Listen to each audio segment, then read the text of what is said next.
Welcome everyone to this afternoon's lecture on geoheritage issues. It's by Chris Hatton. So thanks Chris for doing this. Thanks everybody for tuning in. I'll just give a short introduction. I think everybody knows Chris and knows him pretty well. He did his PhD at UCT on Robert's Victor eclogites actually. Still the signature work on that stuff. That was in the late 70s. He went off to a postdoc in Tasmania, and I think maybe another one in Washington, but I'm not sure about that. He came back to South Africa. He's worked for the Bushveld Research Institute. He's worked for De Beers, and more recently, he's just retired from the Council for Geoscience. And I won't say too much more about him. I think he's one of South Africa's great scientists.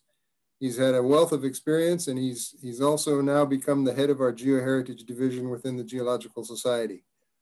So Chris, with that, take it away. It's all yours. Thanks, Craig. On the sort of historical roots of geoheritage, I think we all know Nick Norman, who wrote this pioneering book, Geological Journeys and Off the Beaten Track. He's got a new book out called Going to Ground. It's about his adventures in Africa and South America. It's a great read if you're interested in the sort of history of South African geology. You can order it you can get it from Exclusives or Bargain Books. You can get it from Take-A-Lot, or you can order it directly from Nick. Okay, so yeah, the Geoheritage division. So I thought that the simplest mission would simply be to inherit the McCarthy and Rubridge brand of the story of Earth and life. So the GSSA Geoheritage division mission is telling the story of Earth and life. And the vision is that we tell the story of Earth and life in South Africa to all South Africans and to the world. So that's education and tourism. Geoheritage is closely linked to World Heritage, and we've got 10 World Heritage sites in South Africa. So it's a pretty big subject. And what I want to do today is try to identify one area that we could focus on. And the message at the end of the day is, I think, focusing on the Homo sapiens Africa Alive corridor that Martin de Wit initiated. Okay, so let's go. So the title of the talk is End of Heritage Month, So Long and Thanks for All the Fish. It's not only the fact that it's been a long month, and when the dolphins left the earth, they said thanks for all the fish. The fish are also part of the information repertoire that we can draw on in geoheritage. And I'll touch briefly on that. So what have we heard in this last month? We've heard that the story of Earth and life in South Africa is episodic. Spike McCarthy gave us a new look at the Wits and identified all these glacial beds which had been recognized and then forgotten about, and now Spike has revived them. So there's 5 major episodes of glaciation in the Wits. It's also catastrophic. Bruce Rubridge, the other instigator of Earth and Life, told us about the importance of Karoo fossils, our distant ancestors, and their potential for heritage tourism in Graaff-Reinet. And Bruce touched on the disappearance of the Dinoflagellates. Here you'll see, there they all were, and then 260 million years ago, poof, they were all gone. So the story is episodic and catastrophic. Flood basalts are associated with all of the catastrophic mass extinctions that have been identified. So at the moment, they seem to be the most likely candidate for causing these catastrophes. Flood basalts are also associated with mass extinctions in general, not only the major ones. And Bestie and Linol touched on this, the extinction event associated with the eruption of the Karoo 180 million years ago. So flood basalts seem to be behind these extinction events. after every catastrophe, there's always an innovation. Rose Prebeck told us about the proliferation of plant life during the Permian-Triassic extinction. And then Rob Guess told us about the rise of the tetrapods, and gave a detailed account of how we originated from these old fish. These innovations are displayed and preserved in museums. Wendy Taylor is using online methods to train more museum personnel, and she showed that you have these collections which support research, which in turn provides education. Then educated people can add to the collections, producing this virtuous circle.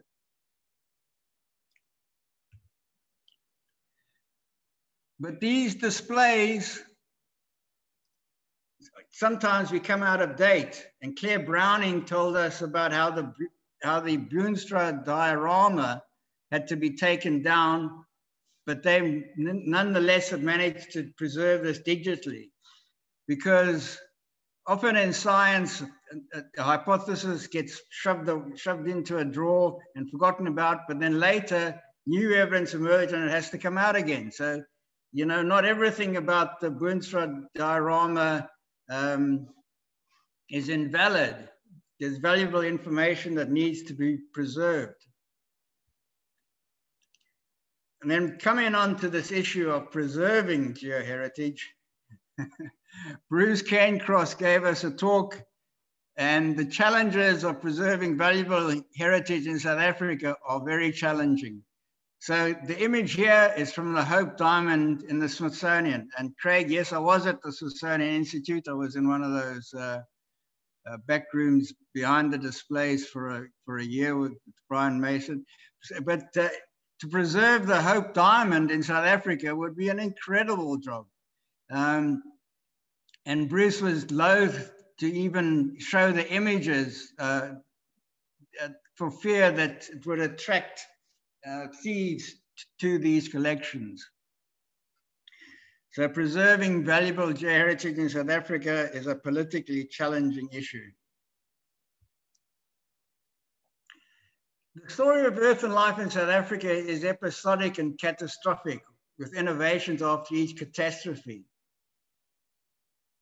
And these innovations involve transitions from water to land and back again. Christoph Hubeck showed that even in the early Archean, there was life on land. And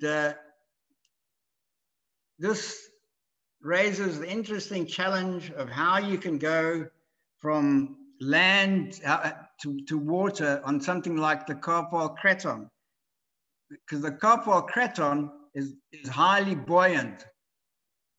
Irina Artemieva addressed the issue of the buoyancy of the Carpal Craton, showing that this idea that the Craton is neutrally buoyant is incorrect. That neutral buoyancy was based on Tom Jordan's work.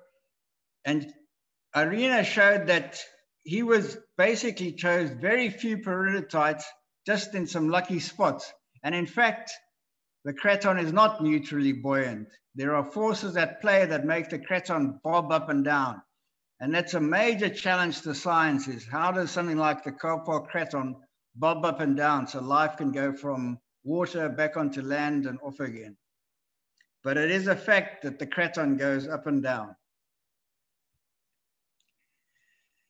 We heard a number of presentations about the incredible geoheritage that we have. And I think we all agree that it's highly underappreciated. Alan Roxton-Wiggle was proposing a marketing strategy to bring tourists. There's also strategies to coordinate science. this issue of having an underappreciated geoheritage goes all the way back to the Africa Alive corridors, which Martin de Wit initiated at the end of the last century. And in spite of this support from a wide range of people, these Africa Alive corridors haven't really taken off. I think one of the things we need to try to do is to push these corridors forward. How do we engage the public, the man in the street? He doesn't see, the first thing he sees before he sees the rocks is the scenery. When you're driving along the road, this is what you look at. So public engagement must begin with the scenery. And this is a picture from Morris and Richard's talk showing the beautiful scenery along the garden route.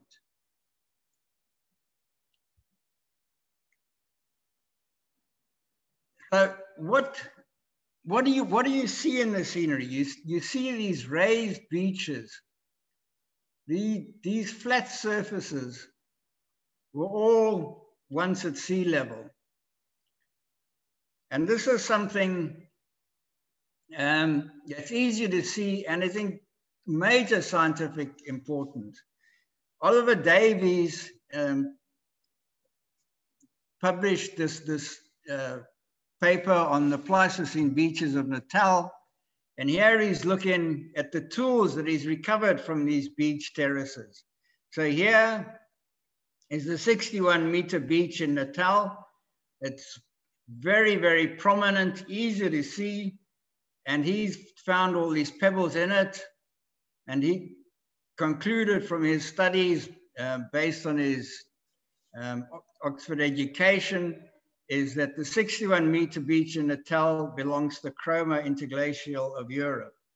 And this view of the history of the stone tools is very much formed by Oliver Davies' studies.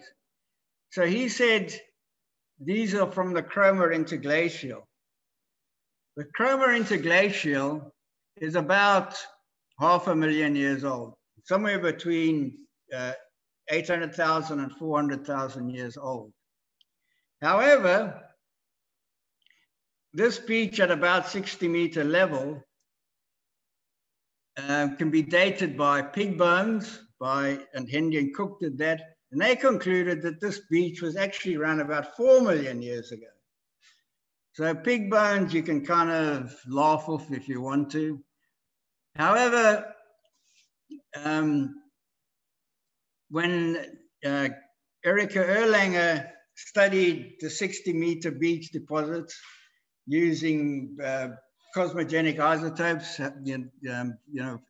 when silicon, oxygen, and quartz break down as a result of cosmogenic impact of beryllium and aluminium, that provides a dating tool.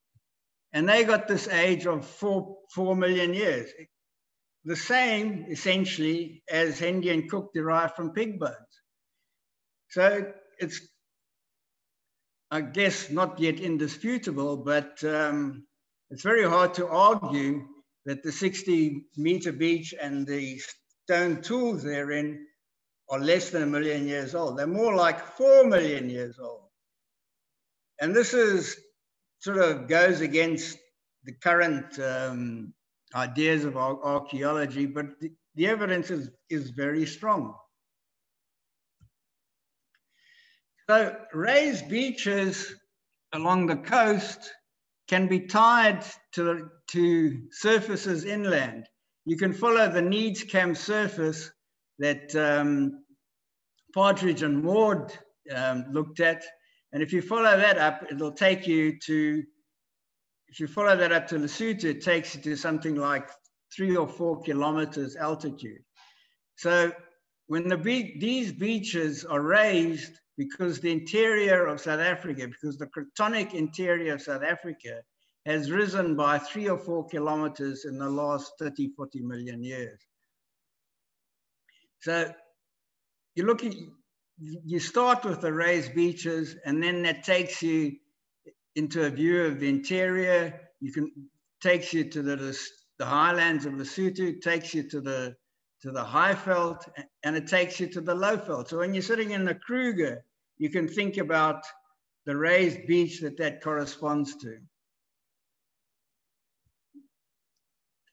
And the fact that Africa is rising is, goes to this issue of eustasy, and whether it's the sea that rises, it's the sea that rises and falls, or the land that rises and falls.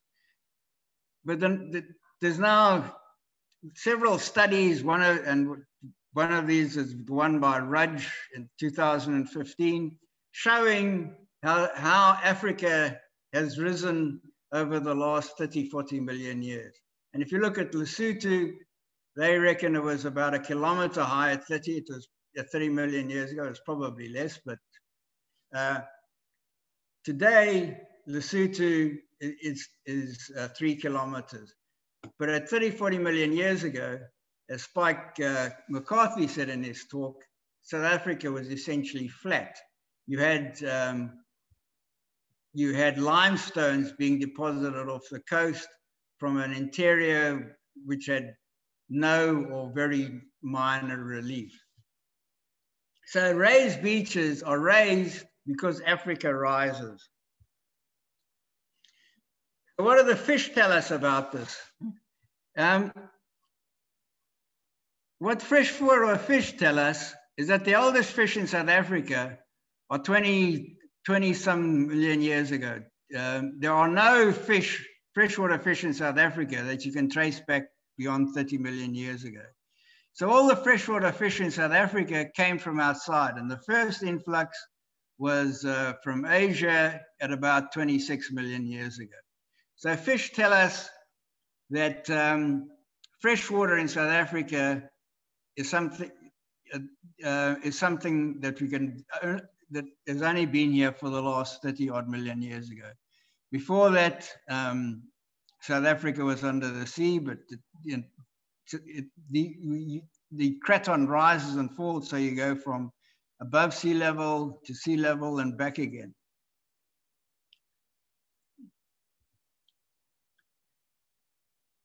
So yeah, this is the one of the paper that documents this origin of South African ancestral fish. These pseudobarbus, they're called pseudobarb. They've now got different names, but essentially the South African fish relate back to Asian fish at 26 million years ago. And then yellowfish, the similar story, they came in at about 4.3 million years ago, around about the time of Oliver Davies' 60-meter beach level. And this is the paper that you have to follow to see all of that, and you've got to follow these things up and down. And it tells you that South African yellowfish arrived 4 million years ago. So we've seen that the 61-meter beach is not Cromerian. It's about 4 million years ago. Before that, there was an older beach, and Hendy and Cook reckoned that this beach was around 4 to 5 million years ago. And this is round about the time that we separated, the chimpanzees and us parted ways. So the human ancestor was isolated around about 5 million years ago. And I think the sum of the geological record tells you very strongly that the isolation was of the human ancestor was in Southern Africa. And Oliver Davies has this incredible collection from all along the coast. And here he has stone tools from the 143-meter beach down in the Riversdale area. So it's a place I'd like to visit.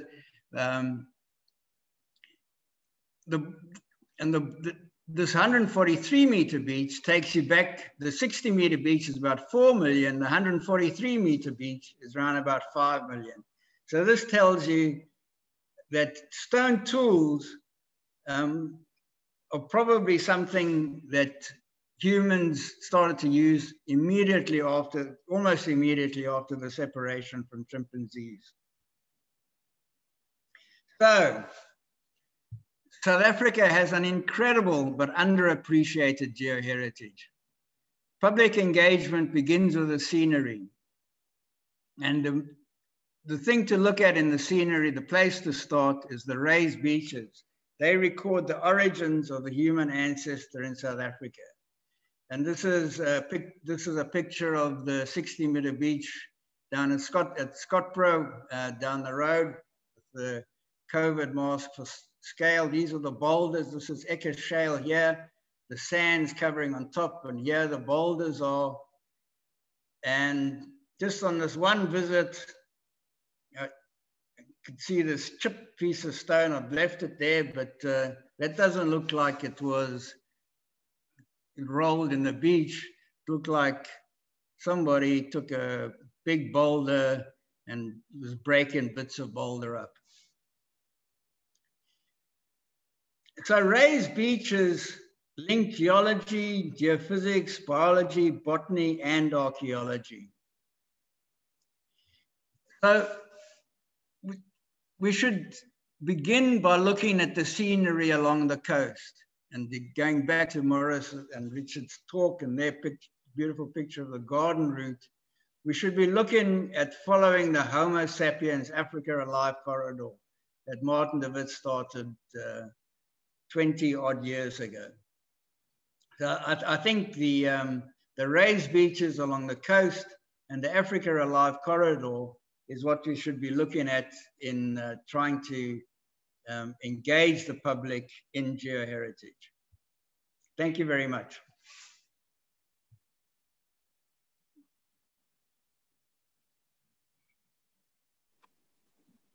Thanks so much, Chris. Thanks, Chris. Yeah. Nolene, do you want to handle the question and answer session? No, Craig, you go for it. Oh, okay. Sorry, I couldn't get my cursor going fast enough. Chris, that was pretty fascinating, and I'm just wondering how we highlight some of these raised beaches to the general public and to tourists. It's an interesting concept. I'll open the floor to comments and questions now. Just raise your hand or else just unmute your mic and fire away.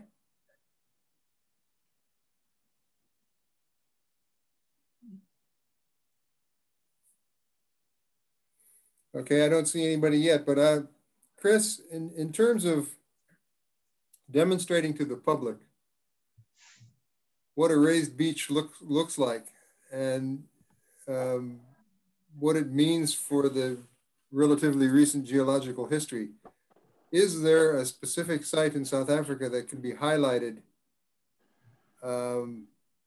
either in the Cape or on the Natal coastline where you can demonstrate some of this stuff in a relatively simplistic way?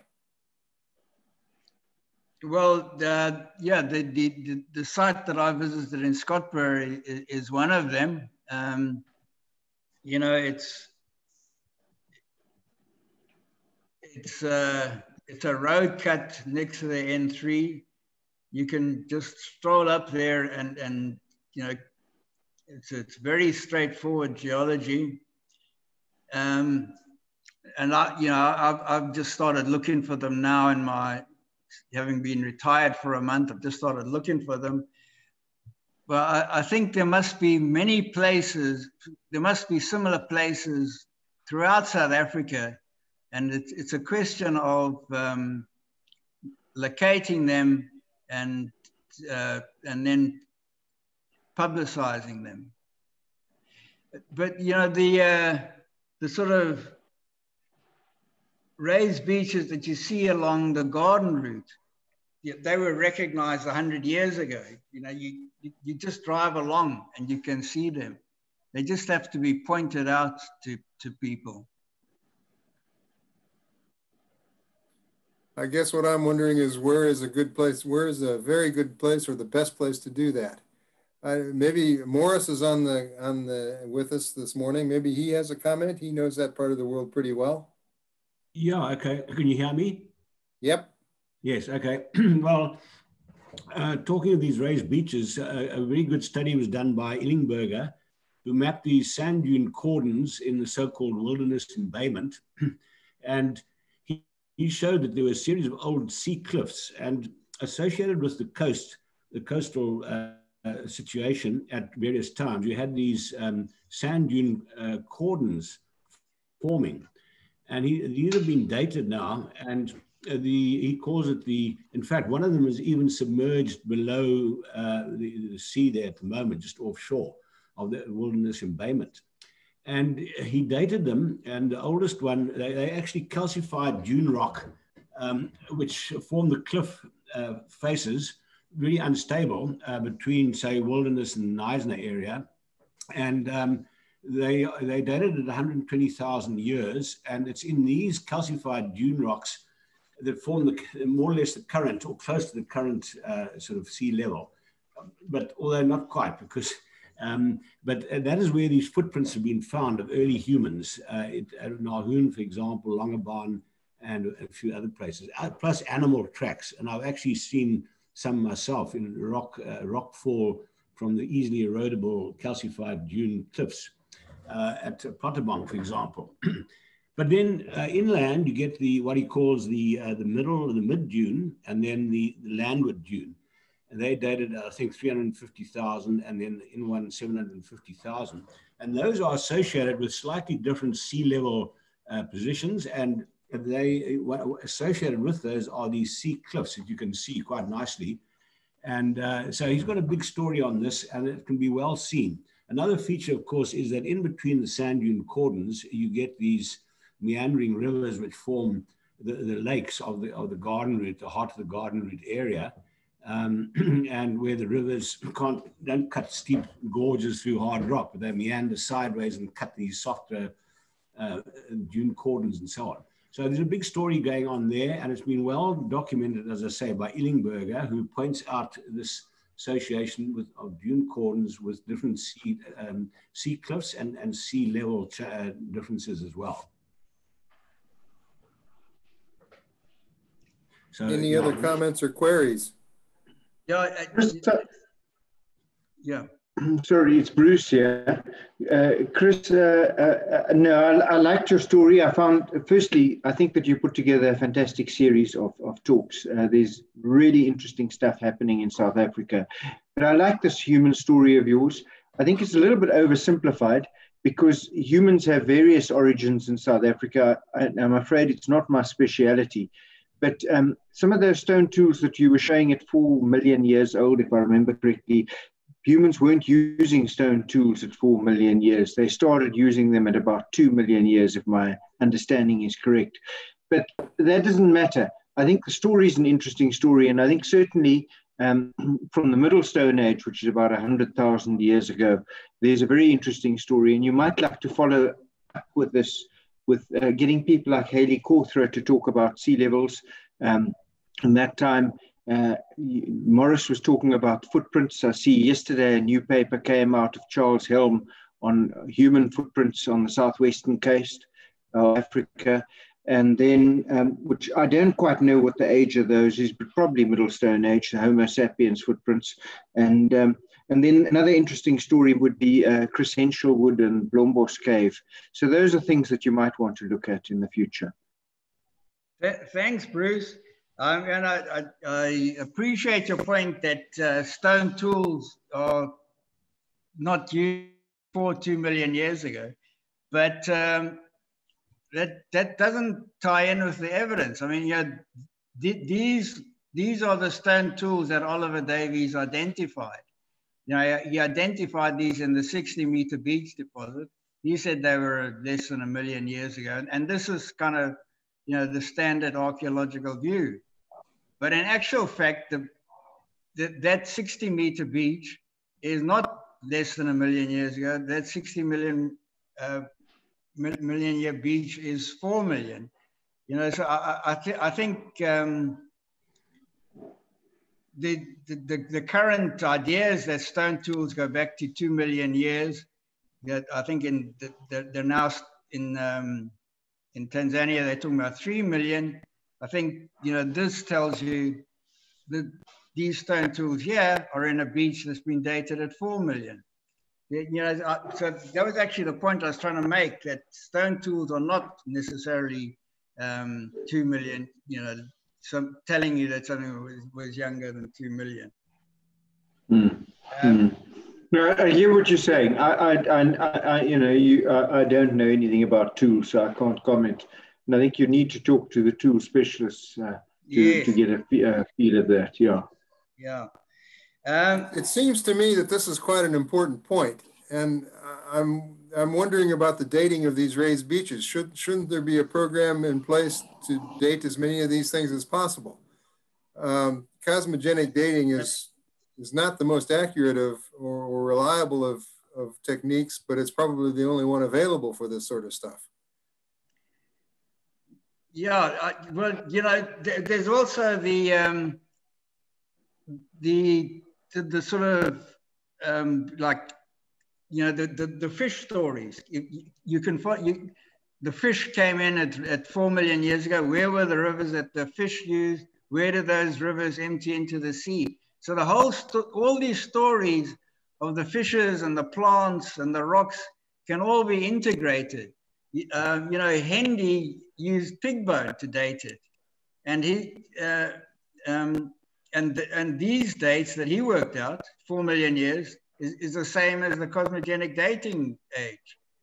So this 50, 60 meter beach terrace, quite independently, is coming out at 4 million years ago. It's got stone tools, and Davey said, well, because it's got stone tools, it's got to be Pleistocene. But we'd looking at stone tools in the Pliocene, and possibly going to the beginning of the Pliocene. So I think the point is that raised beaches are something that are easy to see. With progress, they're becoming better and better dated, and the implications of these raised beaches are quite profound. Just on the point of other places, I think Margaret Marker found a whole lot of raised beaches around Kariga. So, Matt Mullins is interested in that part of the world. So I think that's another place to go looking for these raised beaches and sort of highlight them for the general public. But I'll make another point, and that is that associated with the coastal areas are these sea caves at various levels above the sea. And within those have been found some pretty interesting, well-renowned material. For example, the Blombos Cave with that famous chevron pattern on a piece of ochre, that's dated at 80,000 years. And then you probably all know about the Pinnacle Point Cave, where what's an American guy, I forget his name now, but anyway. Curtis Marion. What's it? Curtis Marion. Curtis Marion, correct. And has done a hang of a lot of work, detailed work on what is found there, the human-like artifacts. That's dated at 160,000 years, and that is considered to be probably about the earliest evidence of human-like activity. And in fact, that southern coastal area has now been designated by Westgrow, I think it is, the Cape area, the Cape tourism crowd, as the cradle of human, not of humankind, but of human culture. And I made a big thing of this. So a whole lot of stuff has been, and I could also mention another cave on the eastern Nizen Heads, and I mentioned this in the talk that I gave. It's about 30 meters above sea level on the eastern heads. It's a classic midden, and that was excavated by Thomas Bain actually in 1880. And what he found was a scapula of what he described as a lion, but it's actually probably a seal scapula with paintings on it of what looks like a bird and a seal and possibly a whale. And that represents the only known piece of early artwork on bone. There's no other, it's all the others on stone, but this is on bone. And that classic piece is now in the British Museum. It's called the Nizen Scapula. So what the date of that is, I'm not sure, but that obviously I would think would be more recent type human activity, but one needs to tie that in with the height of the cave above the sea level. When was that cave cut? When did those people inhabit the cave? And that goes for all these coastal caves. And I'm not sure, I don't know of any work like that, that maybe it's been done, but I'm not aware of it. Yeah, I think, you know, these stone tools are perhaps not not what we would talk about as modern humans. You know, yeah, all the dates that you're talking about is sort of the last 300,000 years. These, you know, these primitive stone tools look like something else. It's not a culture that evolved very rapidly. You know, cultures changed dramatically in the last 300,000 years, but you know, the sort of 3 million years before that, the pace of change was very, very different. You know, so I think these stone tools are sort of pre-modern human. Pre the era of the cradle of human culture kind of thing. Yeah. Yeah, that could well be, but I mean, one needs to discuss this with the fundis on this topic. I don't know enough about it to really comment with any authority at all. Any other comments or queries for Chris? Could I just ask, Chris, on Monday in Daily Maverick, there was an article about a multinational group of geologists who are investigating raised beaches on the west coast and south coast. Their claim in the article, which was not particularly scientific, was that because Southern Africa is stable and is not rising, which you've questioned, they can look at the conditions, the height of the sea level in the Pliocene, when they claim that when the levels of CO2 were as high as they are now, and they consider this as a proof of what sea levels will go to if homogenic climate change is not stopped. In view of everything we've heard in the last couple of weeks, would you like to comment on that? Because it seems to me to be a bit of special pleading. Yeah, I think the issue is that there are there's certain things that people assume to be true that aren't necessarily so. You know, it's for a long time it was accepted that the rise and fall of sea level was only related to the rise and fall of the sea, but it's clear from that study that for Rhodes, for example, that the land is actually rising. So, it's dangerous to take an assumption or a hypothesis as a fact and then, go from that. Unfortunately, so, as you mentioned, that they're assuming that the craton is stable and doesn't rise and fall, but the study of Rhodes shows that it does. The issue of what the climate is going to do is a whole other story. Which I don't think we can get into today. But I'd be interested to have a look at that Daily Maverick story if you could email it to me. Sorry, who am I speaking to? John James. John, okay. Thanks a lot. I don't know if I can email it to you because I've just been looking for it. It seems to have disappeared. Okay, now I'll hunt it down.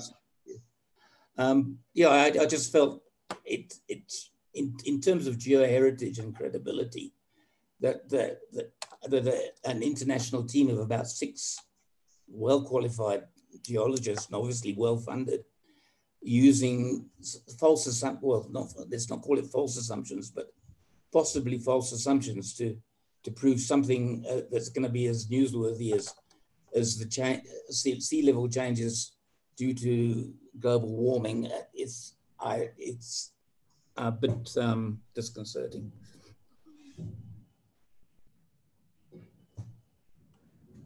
Any other questions or comments? Look, with that, I think Chris has shown us some pretty interesting stuff. And I mean, I'm taking away from this the idea that we need to know a lot more about our raised beaches around the coast, as well as uplift in the center of the craton, and in fact, differential rates of uplift depending on where you might be with respect to the cap vol.